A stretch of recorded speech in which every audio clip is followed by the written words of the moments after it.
आओ शरण भवानी की, एक बार सब प्रेम से बोलो जय दुर्गे महारानी की।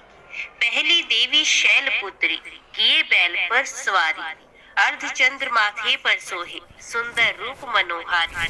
लिए कमंडल फूल कमल और रुद्राक्षों की माला, हुई दूसरी ब्रह्मचारिणी, करे जगत में उजियाला। पूर्ण चंद्र मासी शोभित है देवी चंद्र घंटा माता, इनके सुमिरन निर्बल भी सबल शत्रु पर जय पाता। चौथी देवी कुष्मांडा है, इनकी लीला है न्यारी, अमृत भरा कलश है कर में, किए बाघ की सवारी। कर में कमल सिंह पर आसन, सबका शुभ करने वाली, मंगलमयी स्कंद माता, जग के दुख हरने वाली। मुनि कात्यायन की कन्या है, सबकी कात्यायनी माँ, दानवता की शत्रु और मानवता की सुखदायिनी माँ। सप्तम काल रात्रि है देवी, महाप्रलय ढाने वाली, प्राणी मात्र का रक्षण करती, महाकाल को खाने वाली। श्वेत बैल है वाहन जिनका, तन पर श्वेतांबर माला, यही महागौरी देवी है, सबकी जगदम्बा माता। शंख चक्र गदा पदम, कर में धारण करने वाली, यही सिद्धिदात्री देवी है, रिद्धि सिद्धि देने वाली। जय कल्याणमयी नवदुर्गे, जय हो शक्तिदायिनी माँ, जयत जयत चंडी नवदुर्गे, जय गिरजा महारानी माँ, जय गिरजा महारानी माँ। जय माँ भगवती, जय माँ दुर्गा। आप सभी को जय माँ कंजक चैनल की तरफ से नवरात्रि की हार्दिक शुभकामनाएं। आज की वीडियो के माध्यम से हम नवरात्रि व्रत की सारी कथाएं आपके सामने नवरात्रि में प्रतिदिन प्रस्तुत करेंगे। तो आज नवरात्रि का पहला दिन है और नवरात्रि के पहले दिन में माता शैलपुत्री की पूजा की जाती है। माता शैलपुत्री माँ दुर्गा का ही पहला स्वरूप है। पर्वतराज हिमालय की यहाँ पुत्री के रूप में उत्पन्न होने के कारण इनको शैलपुत्री कहा गया है। ये वृक्ष पर आरूढ़, दाहिने हाथ में त्रिशूल और बाएं हाथ में कमल पुष्प धारण करती हैं। ये नव दुर्गाओं में प्रथम दुर्गा देवी है। नवरात्र पूजन में पहले दिन इन्हीं का पूजन होता है। प्रथम दिन की पूजा में योगी जन अपने मन को मूलाधार चक्र में स्थित करते हैं। यही से उनकी योग साधना शुरू होती है। माता शैलपुत्री को सफेद रंग बेहद प्रिय है, इसलिए पूजा के दौरान उन्हें सफेद रंग की चीजें, बर्फी आदि का भोग लगाया जाता है। पूजा में सफेद रंग के पुष्प भी अर्पित किए जाते हैं। माता के भक्तों को पहले दिन की पूजा में सफेद वस्त्र धारण करने चाहिए, ऐसा लाभकारी बताया गया है। तो चलिए अभी श्रवण करते हैं नवदुर्गा के पहले स्वरूप माँ शैलपुत्री की कथा। जय माँ शैलपुत्री। एक बार प्रजापति दक्ष ने एक बहुत बड़ा यज्ञ किया। इसमें उन्होंने सारे देवताओं को अपना अपना यज्ञ भाग प्राप्त करने के लिए निमंत्रित किया, किंतु शंकर जी को उन्होंने इस यज्ञ में निमंत्रित नहीं किया। सती ने जब सुना कि उनके पिता एक अत्यंत विशाल यज्ञ का अनुष्ठान कर रहे हैं, तब वहां जाने के लिए उनका मन विकल हो उठा। अपनी ये इच्छा उन्होंने शंकर जी को बताई। सारी बातों पर विचार करने के बाद उन्होंने कहा, प्रजापति दक्ष किसी कारणवश हमसे रुष्ट हैं। अपने यज्ञ में उन्होंने सारे देवताओं को निमंत्रित किया है, उनके यज्ञ भाग भी उन्हें समर्पित किए हैं, किंतु हमें जानबूझकर नहीं बुलाया गया, कोई सूचना तक नहीं भेजी गई। ऐसी स्थिति में तुम्हारा वहां जाना किसी प्रकार भी श्रेयस्कर नहीं होगा। शंकर जी के इस उपदेश से सती का प्रबोध नहीं हुआ। पिता का यज्ञ देखने वहां जाकर माता और बहनों से मिलने की उनकी व्यग्रता किसी प्रकार भी कम ना हो सकी। उनका प्रबल आग्रह देखकर भगवान शंकर जी ने उन्हें वहां जाने की अनुमति दे दी। सती ने पिता के घर पहुंचकर देखा कि कोई भी उनसे आदर और प्रेम के साथ बातचीत नहीं कर रहा है। सारे लोग मुंह फेरे हुए हैं। केवल उनकी माता ने उन्हें स्नेह से गले लगाया। बहनों की बातों में व्यंग्य और उपहास के भाव भरे हुए थे। परिजनों के इस व्यवहार से उनके मन को बहुत कलेश पहुंचा।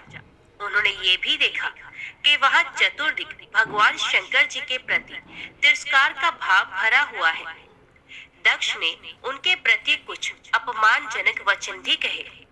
ये सब देखकर सती का हृदय शोक, गलानी और क्रोध से संतप्त हो गया। उन्होंने सोचा, भगवान शंकर जी की बात ना मान यहाँ आकर मैंने बहुत बड़ी गलती की है। वे अपने पति भगवान शंकर के इस अपमान को सह ना सकी। उन्होंने अपने उस रूप को तत्क्षण वही योग अग्नि द्वारा जलाकर भस्म कर दिया। वज्रपात के समान इस दारुण दुखद घटना को सुनकर शंकर जी ने क्रुद्ध हो अपने गणों को भेजकर दक्ष के उस यज्ञ का पूर्णतः विध्वंस करा दिया। सती ने योग अग्नि द्वारा अपने शरीर को भस्म कर अगले जन्म में शैलराज हिमालय की पुत्री के रूप में जन्म लिया। इस बार वे शैलपुत्री नाम से विख्यात हुई। पार्वती, हेमवती भी उन्हीं के नाम है। उपनिषद की एक कथा के अनुसार इन्हीं ने हेमवती स्वरूप से देवताओं का गर्भ भंजन किया था। जय माँ भगवती, जय माँ शैलपुत्री। अभी श्रवण कीजिए नवरात्रि व्रत कथा। एक समय की बात है, बृहस्पति जी ब्रह्मा जी से कहते हैं कि ब्राह्मण आप अत्यंत बुद्धिमान, सर्वशास्त्र और चारों वेदों को जानने वालों में से सबसे श्रेष्ठ हैं। हे प्रभु, कृपया कर मेरा कथन भी सुनिए। चैत्र व आश्विन माह के शुक्ल पक्ष में नवरात्र का व्रत व उत्सव क्यों किया जाता है? इस व्रत का क्या फल मिलता है? पहले इस व्रत को किसने किया था?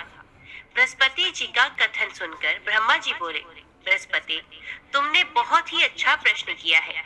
जो मनुष्य मनोरथ पूर्ण करने वाली दुर्गा महादेवी, सूर्य और नारायण का ध्यान करते हैं, ये मनुष्य धन्य है। नवरात्र का ये पर्व संपूर्ण कामनाओं को पूरा करने वाला है। ब्रह्मा जी आगे कहते हैं, बृहस्पति, जिसने सबसे पहले इस नवरात्र महाव्रत को किया है, उसका पवित्र इतिहास मैं तुम्हें सुनाता हूँ। तुम उसे ध्यान पूर्वक सुनो। ब्रह्मा जी कहते हैं, एक नगर था जिसका नाम पीठत था। उसमें अनाथ नाम का एक ब्राह्मण निवास करता था। वे भगवती दुर्गा का अनन्य भक्त था। संपूर्ण सद्गुणों से युक्त एक कन्या ने उसके यहाँ जन्म लिया, मानो ब्रह्मा की सबसे पहली रचना हो। उसका नाम सुमति रखा गया। सुमति अपनी सहेलियों के साथ ऐसे बड़ी होने लगी जैसे शुक्ल पक्ष में चंद्रमा की कलाएं बढ़ रही हों। सुमति के पिता नियम से प्रतिदिन दुर्गा की पूजा तथा हवन किया करते थे और उस समय सुमति भी वहां उपस्थित रहती थी। एक दिन सुमति अपनी सहेलियों के साथ खेल में मगन हो गई और भगवती के पूजन में शामिल नहीं हुई। उसके पिता को सुमति पर बहुत क्रोध आया और क्रोध में आकर कहने लगे कि हे दुष्ट पुत्री, आज तुम भगवती के पूजन में शामिल नहीं हुई, इसलिए मैं तुम्हारा विवाह किसी कुष्ठी व दरिद्र मनुष्य से करूंगा। पिता की बातों से पुत्री को बहुत कष्ट पहुंचा और कहने लगी, हे पिता, मैं आपकी पुत्री हूँ और आपके अधीन हूँ, इसलिए आप मेरा विवाह जिस किसी से भी कराना चाहो करा सकते हो, क्योंकि होना तो वही है जो मेरे भाग्य में लिखा है। मुझे तो भाग्य पर पूर्ण विश्वास है। सुमति कहती है कि मनुष्य कितने मनोरथों को पूरा करना चाहता है, लेकिन होता तो वही है जो भाग्य विधाता भाग्य में लिखकर देते हैं। जो जैसा कर्म करता है उसको फल भी उन कर्मों के अनुसार ही मिलते हैं। मनुष्य के हाथ में केवल कर्म करना लिखा है, उसका फल देना भगवान के हाथ में होता है।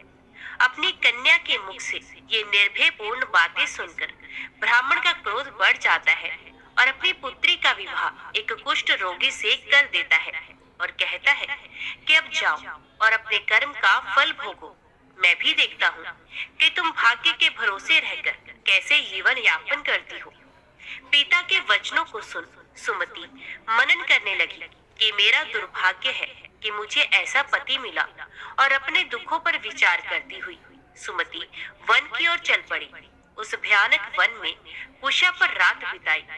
गरीब सुमति की हालत देखकर देवी भगवती उसके पूर्व के पुण्य को देखती हुई उसके सामने प्रकट होती हैं और कहती हैं, हे दीन ब्राह्मणी, मैं तुम पर प्रसन्न हूँ। तुम जो चाहो वे वर मांग सकती हो, मैं तुम्हें सब दूंगी। भगवती दुर्गा के वचन सुनकर सुमंती कहने लगी, आप कौन हैं जो मुझ पर प्रसन्न है? अपनी दीन दृष्टि से आप मुझे कृतार्थ करें। ब्राह्मणी की बात सुनकर देवी कहने लगी कि मैं आदि शक्ति हूँ, मैं ही ब्रह्मा, विद्या और सरस्वती हूँ। प्रसन्न होने पर मैं प्राणियों का दुख दूर कर उन्हें सुख प्रदान करती हूँ। मैं तुझसे तेरे पूर्व पुण्यों के कारण प्रसन्न हूँ। देवी कहती है कि तुम पूर्व जन्म में निषाद की पत्नी थी और अत्यधिक पतिव्रता थी। एक दिन तेरे पति निषाद ने चोरी की और इस चोरी में निषाद के साथ सिपाहियों ने तुम्हें भी पकड़ लिया।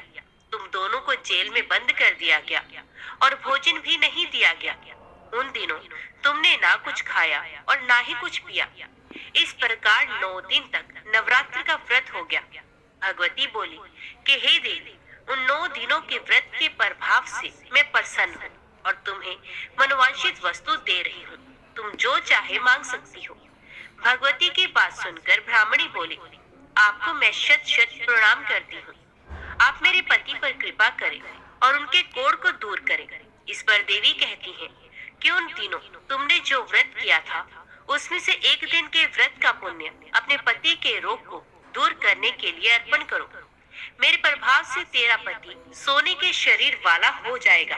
ब्रह्मा जी बोले, इस प्रकार देवी का वचन सुन वे ब्राह्मणी बहुत खुश हुई और पति को निरोगी देखने की इच्छा से ठीक है ऐसा बोली। उसके पति का शरीर भगवती की कृपा से ठीक होकर सोने की कांति सा हो गया, मानो उसकी कांति के समक्ष चंद्रमा की कांति भी फीकी पड़ गई हो। पति की मनोहर देह को देखकर ब्राह्मणी देवी को अति प्राकरण वाली समझकर स्तुति करने लगी कि हे दुर्गे, आप दुखों को दूर करने वाली, तीनों लोगों के कष्ट हरने वाली, दुखों का निवारण करने वाली, रोगी को निरोगी करने वाली, प्रसन्न होने पर मनवांछित फल देने वाली और दुष्ट मनुष्यों का नाश करने वाली हो। तुम ही सारे जगत की माता व पिता हो। हे मां अम्बे, मेरे पिता ने क्रोध में मेरा विवाह एक कुष्टी के साथ करके घर से निकाल दिया है। पिता की निकाली हुई बेटी को आपने सहारा दिया है। ब्राह्मणी कहती है कि हे देवी, दुखों के इस सागर से आपने मुझे बाहर निकाला है। हे देवी, मैं आपको बारंबार प्रणाम करती हूँ। ब्रह्मा जी बोले, हे बृहस्पति, उस सुमति ने मन से देवी की बहुत स्तुति की और उसकी की हुई स्तुति से देवी को बहुत संतोष हुआ।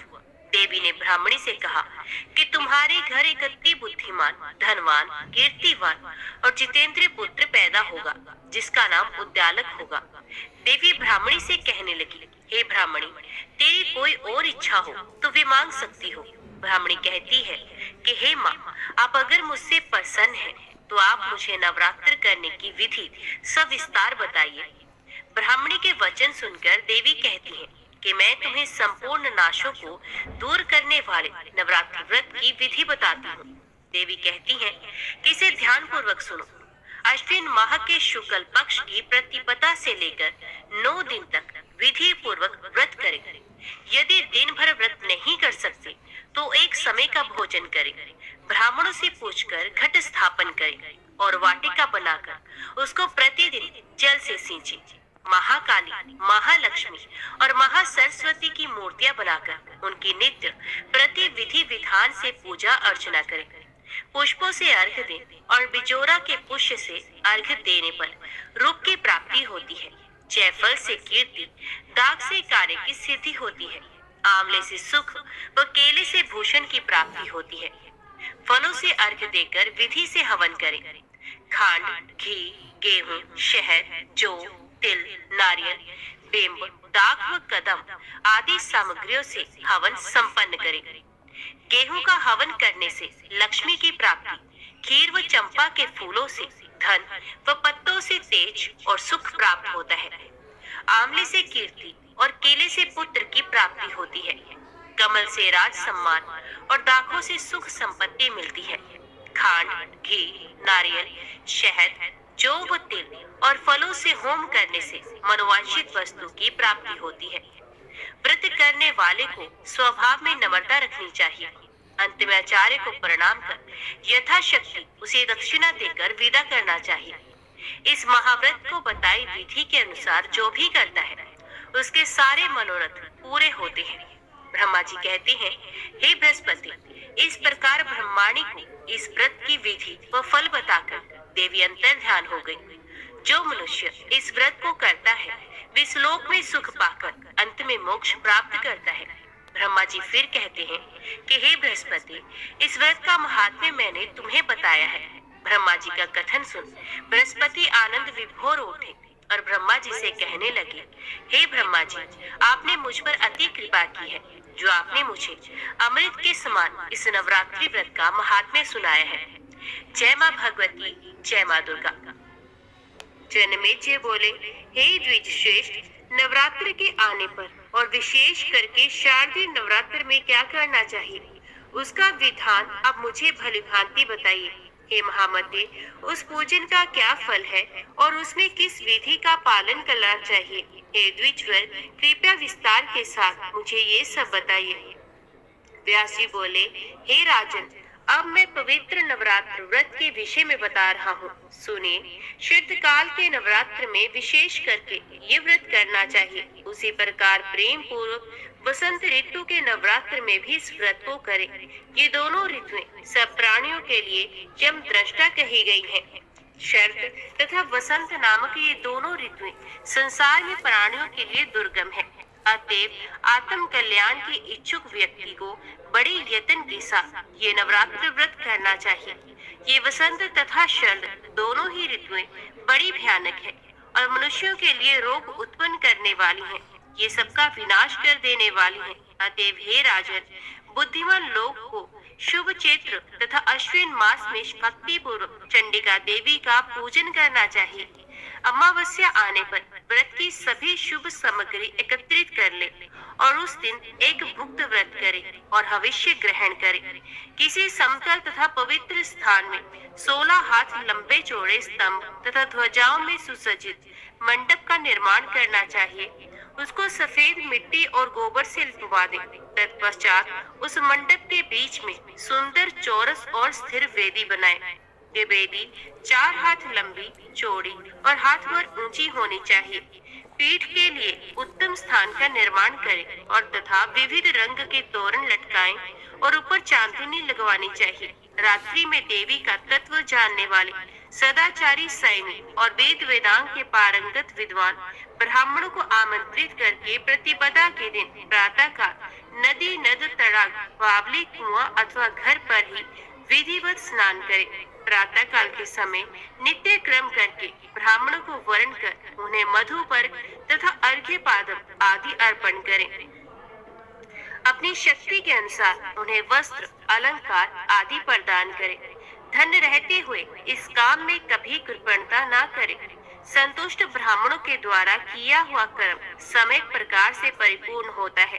देवी का पाठ करने के लिए 9, 5, 3 अथवा 1 ब्राह्मण बताए गए हैं।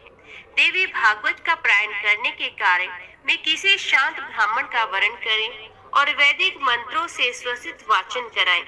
वेदी पर रेशमी वस्त्र से आच्छादित सिंहासन स्थापित करें। उसके ऊपर 4 भुजाओं तथा उनमें आयुधों से युक्त देवी की प्रतिमा स्थापित करें।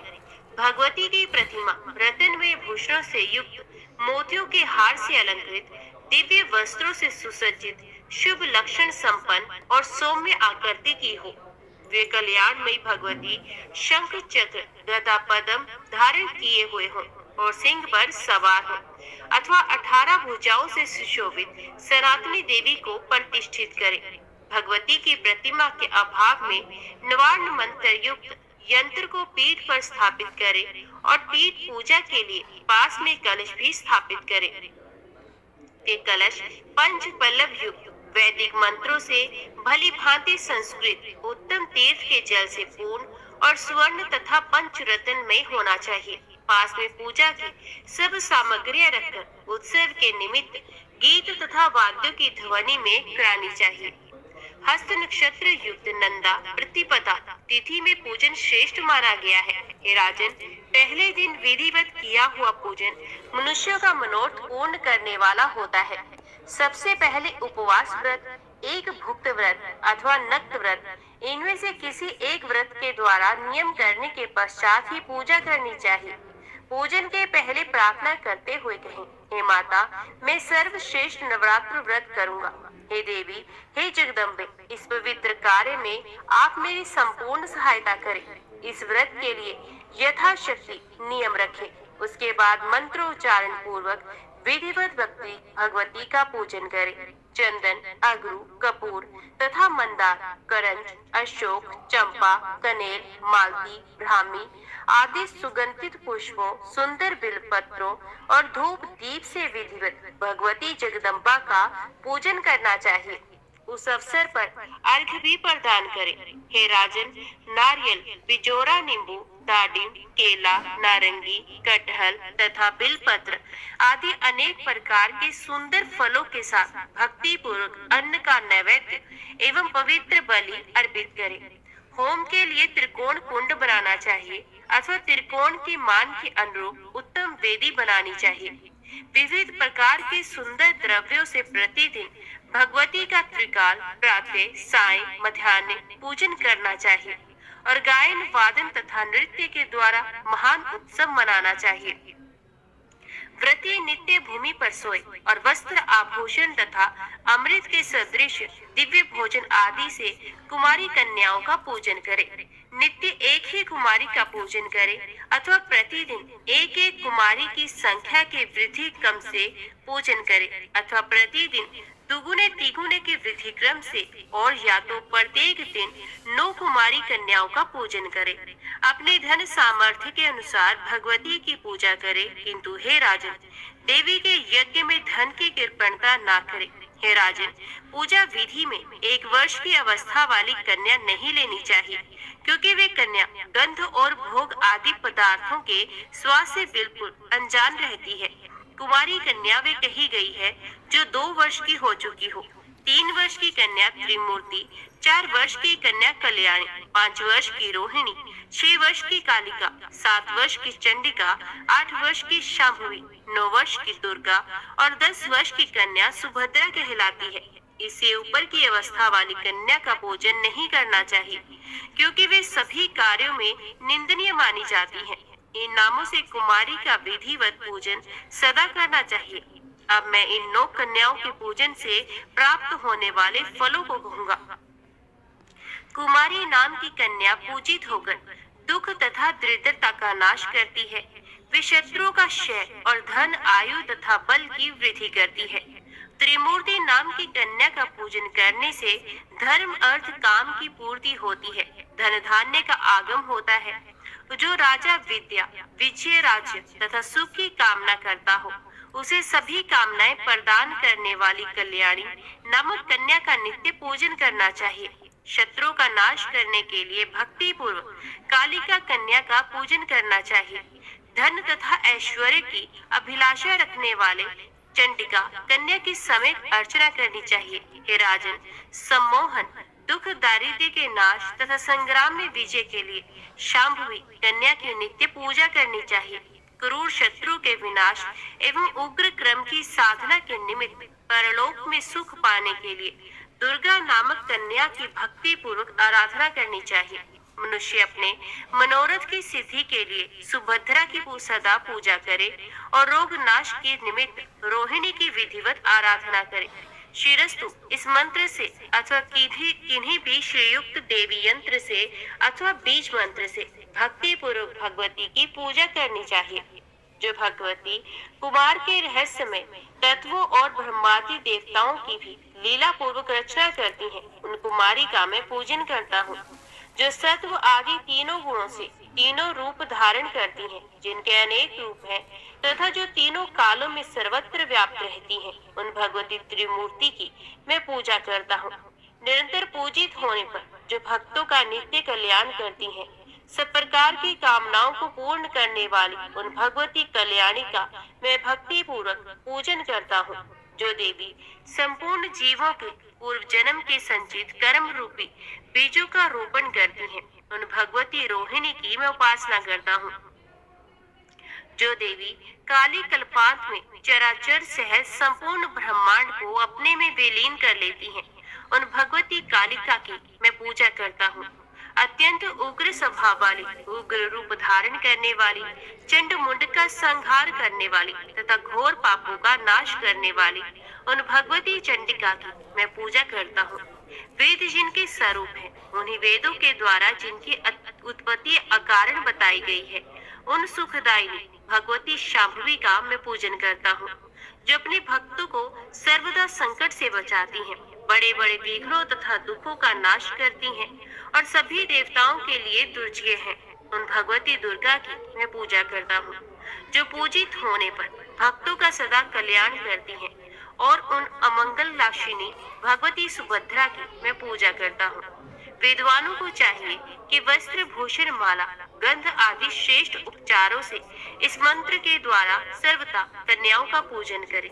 व्यास जी बोले, हे राजन, जो कन्या किसी अंग से हीन हो, कोढ़ तथा घाव युक्त हो, जिसके शरीर के किसी अंग से दुर्गंध आती हो और जो विशाल कुल में उत्पन्न हुई हो, ऐसी कन्या का पूजन में परित्याग कर देना चाहिए। जन्म से अंधी, तिरछी नजर से देखने वाली, कानी, करू, बहुत रोम वाली, रोगी तथा रजस्वला कन्या का पूजा में परित्याग कर देना चाहिए। अत्यंत दुर्बल, समय से पूर्व ही गर्भ से उत्पन्न, विधवा स्त्री से उत्पन्न तथा कन्या से उत्पन्न, ये सभी कन्याएं पूजा आदि सभी कार्य में सर्वथा वर्जित है। रोग से रहित, रूपवान अंगों वाली, सौंदर्यमयी, वर्ण रहित तथा एक वंश में अपने माता पिता से उत्पन्न कन्या की ही विधिवत पूजा करनी चाहिए। समस्त कार्यों की सिद्धि के लिए ब्राह्मण की कन्या, विजय प्राप्ति के लिए राजवंश में उत्पन्न कन्या तथा धन लाभ के लिए वैश्य वंश अथवा शूद्र वंश में उत्पन्न कन्या पूजन के योग्य मानी गई है।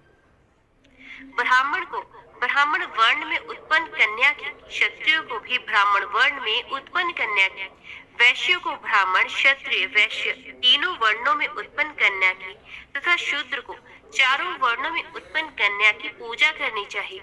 शिल्प कर्म में लगे हुए मनुष्य को यथा योग्य अपने अपने वंश में उत्पन्न कन्याओं की पूजा करनी चाहिए। नवरात्र विधि से भक्ति पूर्वक निरंतर पूजा की जानी चाहिए। यदि कोई व्यक्ति नवरात्र पर्यंत प्रतिदिन पूजा करने में असमर्थ है, तो उसे अष्टमी तिथि को विशेष रूप से अवश्य पूजन करना चाहिए। प्राचीन काल में दक्ष के यज्ञ का विध्वंस करने वाली महाभयानक भगवती भद्रकाली करोड़ों योगिनियों सहित अष्टमी तिथि को ही प्रकट हुई थी। अतः अष्टमी को विशेष विधान से सदा भगवती की पूजा करनी चाहिए।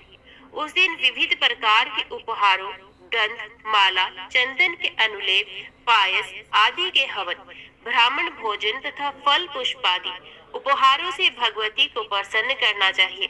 हे राजन, पूरे नवरात्र भर उपवास करने में असमर्थ लोगों के लिए 3 दिन का उपवास भी यथोक्त फल प्रदान करने वाला बताया गया है।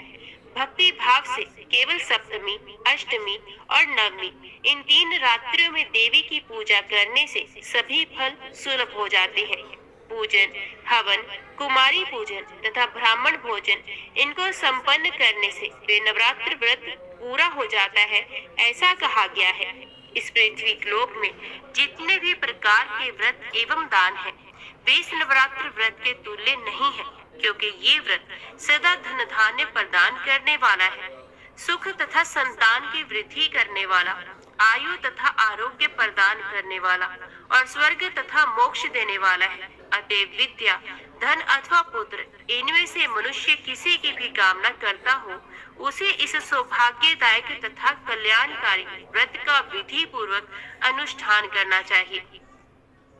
इस व्रत का अनुष्ठान करने से विद्या चाहने वाला मनुष्य समस्त विद्या प्राप्त करता है और अपने राज्य से वंचित राजा फिर से अपना राज्य प्राप्त करता है। पूर्व जन्म में जिन लोगों द्वारा ही उत्तम व्रत नहीं किया गया, वे इस जन्म में रोगग्रस्त, दरिद्र तथा संतान रहित होते हैं। जो स्त्री वंध्या, विधवा अथवा धनहीन है, उसके विषय में ये अनुमान कर लेना चाहिए कि उसने अवश्य ही पूर्व जन्म में ये व्रत नहीं किया था। इस पृथ्वी लोक में जिस प्राणी ने उक्त नवरात्र व्रत का अनुष्ठान नहीं किया, वे इस लोक में वैभव प्राप्त करके स्वर्ग में आनंद कैसे प्राप्त कर सकता है। जिसने लाल चंदन मिश्रित कोमल बेलपत्रों से भवानी जगदम्बा की पूजा की है, वे इस पृथ्वी पर राजा होता है। जिस मनुष्य ने दुख तथा संताप का नाश करने वाली, सिद्धियां देने वाली, जगत में सर्वश्रेष्ठ, शाश्वत तथा कल्याण स्वरूपिणी भगवती की उपासना नहीं की, वे इस पृथ्वी तल पर सदा ही अनेक प्रकार के कष्टों से ग्रस्त, दरिद्र तथा शत्रुओं से पीड़ित रहता है। विष्णु, इंद्र, शिव, ब्रह्मा, अग्नि, कुबेर, वरुण तथा सूर्य समस्त कामनाओं से परिपूर्ण होकर हर्ष के साथ जिन भगवती का ध्यान करते हैं, उन देवी चंडिका का ध्यान मनुष्य क्यों नहीं करते? देवगण इनके स्वाहा नाम मंत्र से प्रभाव से तथा पितृगण स्वधा नाम मंत्र के प्रभाव से तृप्त होते हैं। इसलिए महान मुनिजन प्रसन्नता पूर्वक सभी यज्ञों तथा श्राद्ध कार्यों में मंत्रों के साथ स्वाहा एवं स्वधा नामों का उच्चारण करते हैं। जिनकी इच्छा से ब्रह्मा इस विश्व का सृजन करते हैं। भगवान विष्णु अनेक विध अवतार लेते हैं और शंकर जी जगत को भस्मात करते हैं। उन कल्याणकारिणी भगवती को मनुष्य क्यों नहीं भजते? सभी भुवनों में कोई भी ऐसा देवता, मनुष्य, पक्षी, सर्प, गंधर्व, राक्षस, पिशाच एवं पर्वत नहीं जो उन भगवती की शक्ति के बिना अपनी इच्छा से शक्ति संपन्न होकर संपत्ति होने में समर्थ हो। सभी कामनाओं को पूर्ण करने वाली उन कल्याणदायिनी चंडिका की सेवा भला कौन नहीं करेगा? चारों प्रकार के पुरुषार्थों, धर्म, अर्थ, काम और मोक्ष को चाहने वाला कौन प्राणी उन भगवती के नवरात्र व्रत का अनुष्ठान नहीं करेगा? यदि कोई महापापी भी नवरात्र व्रत करे तो वे समस्त पापों से मुक्ति पा लेता है। इसमें लेश मात्र भी विचार नहीं करना चाहिए। हे राजन, पूर्व काल में कौशल देश में दीन, धनहीन, अत्यंत दुखी एवं विशाल कुटुंब वाला एक वैश्य रहता था। उसकी अनेक संतानें थी जो धन अभाव के कारण क्षुधा से पीड़ित रहा करती थी। सायंकाल में उसके लड़कों को खाने के लिए कुछ मिल जाता था तो वे कुछ भी खा लेते थे। इस प्रकार वे वणिक भूखा रहते हुए सर्वदा दूसरों का काम करके धैर्य पूर्वक परिवार का लालन पालन कर रहा था। वे सर्वदा धर्मपरायण, शांत, सदाचारी, सत्यवादी, क्रोध न करने वाला, धैर्यवान, अभिमान रहित तथा ईर्ष्याहीन था। प्रतिदिन देवताओं, पितरों तथा अतिथियों की पूजा करके वे अपने परिवार जनों के भोजन कर लेने के उपरांत स्वयं भोजन करता था। इस प्रकार कुछ समय बीतने पर गुणों के कारण सुशील नाम से ख्याति प्राप्त उस वणिक ने दरिद्रता तथा क्षुधा पीड़ा से अत्यंत व्याकुल होकर एक शांत स्वभाव ब्राह्मण से पूछा। सुशील बोला, हे महाबुद्धि संपन्न ब्राह्मण देवता, आज मुझ पर कृपा करके ये बताइए कि मेरी दरिद्रता का नाश निश्चित रूप से कैसे हो सकता है? हे मानद, मुझे धन की अभिलाषा तो नहीं है, किंतु हे द्विश्रेष्ठ, मैं आपसे कोई ऐसा उपाय पूछ रहा हूँ जिससे मैं कुटुंब के भरण पोषण मात्र के लिए धन संपन्न हो जाऊं। मेरी पुत्री और पुत्र क्षुधा से पीड़ित होकर भोजन के लिए बहुत रोते हैं और मेरे घर में इतना भी अन्न नहीं रहता कि मैं उन्हें एक मुट्ठी भर अन्न दे सकूं। रोते हुए बालक को मैंने घर से निकाल दिया और वे चला गया, इसलिए मेरा हृदय शोका अग्नि में जल रहा है। धन के अभाव में मैं क्या करूं? मेरी पुत्री विवाह के योग्य हो चुकी है, किंतु मेरे पास धन नहीं है। अब मैं क्या करूं? वे 10 वर्ष से अधिक की हो गई है। इस प्रकार कन्यादान का समय बीता जा रहा है। हे विपेंद्र, इसलिए मैं अत्यधिक चिंतित हूँ। हे दयानिधान, आप तो सर्वज्ञ हैं, अतएव मुझे कोई ऐसा तप, दान, व्रत, मंत्र तथा जप बताइए जिससे मैं अपने आश्रितजनों का भरण पोषण करने में समर्थ हो जाऊं। हे द्विज, बस मुझे उतना ही धन मिल जाए और मैं उससे अधिक धन के लिए प्रार्थना नहीं करता। हे महाभाग, आपकी कृपा से मेरा परिवार अवश्य सुखी हो सकता है। अतएव आप अपने ज्ञान बल से भली भांति विचार करके भी उपाय बताइए। व्यासी बोले, हे राजन, उसके इस प्रकार पूछने पर उत्तम व्रत का पालन करने वाले उस ब्राह्मण ने बड़ी प्रसन्नता पूर्वक उस वैश्य से कहा, हे वैश्य, अब तुम पवित्र नवरात्र व्रत का अनुष्ठान करो। इसमें तुम भगवती की पूजा, हवन, ब्राह्मण भोजन, वेद पाठ, उनके मंत्र का जप और होम आदि यथाशक्ति संपन्न करो। इससे तुम्हारा कार्य अवश्य सिद्ध होगा। हे वैश्य, नवरात्र नामक इस पवित्र तथा सुखदायक व्रत से बढ़कर इस पृथ्वी तल पर अन्य कोई भी व्रत नहीं है। ये नवरात्र व्रत सर्वदा ज्ञान तथा मोक्ष को देने वाला, सुख तथा संतान की वृद्धि करने वाला एवं शत्रुओं का पूर्ण रूप से विनाश करने वाला है।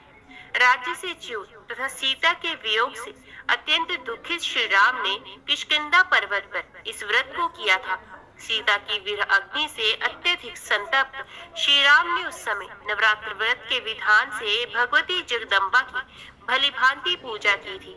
इसी व्रत के प्रभाव से उन्होंने महासागर पर सेतु की रचना कर महाबली मंदोदरी पति रावण, कुंभकर्ण तथा रावण पुत्र मेघनाद का संहार करके सीता को प्राप्त किया था। विभीषण को लंका का राजा बनाकर पुनः अयोध्या लौटकर उन्होंने निष्कंटक राज्य प्राप्त किया था। हे वैश्यवर, इस प्रकार अमित तेज वाले श्री राम जी ने इस नवरात्र व्रत के प्रभाव से पृथ्वी तल पर महान सुख प्राप्त किया। व्यास जी बोले, हे राजन, ब्राह्मण का ये वचन सुनकर उस वैश्य ने उन्हें अपना गुरु मान लिया और उनसे माया बीज नामक उत्तम मंत्र की दीक्षा प्राप्त की। तत्पश्चात आलस्यहीन होकर अत्यंत भक्ति पूर्वक पूरे नवरात्र भर उसने उस मंत्र का जप किया और अनेक विध उपहारों से आदर पूर्वक भगवती का पूजन किया। इस प्रकार माया बीज प्रायण उस वैश्य ने 9 वर्षों तक ये अनुष्ठान किया। 9वें वर्ष के अंत में महाअष्टमी तिथि को अर्धरात्रि आने पर महेश्वरी ने उसे अपना प्रत्यक्ष दर्शन दिया और अनेक प्रकार के वरदानों से कृत्य कृत्य कर दिया। जय माँ भगवती, जय माँ दुर्गा। आज की वीडियो में इतना ही। उम्मीद करती हूँ वीडियो आपको पसंद आई होगी। वीडियो पसंद आई हो तो वीडियो को लाइक और चैनल को सब्सक्राइब जरूर कीजिएगा। जय माता दी लिखकर कमेंट बॉक्स में अपनी हाजिरी और अपने सुझाव देना ना भूलेगा। तो मिलते हैं अगली कथा अगले अध्याय के साथ। तब तक के लिए देखते व सुनते रहिए। जय मां कंजक, जय माता दी।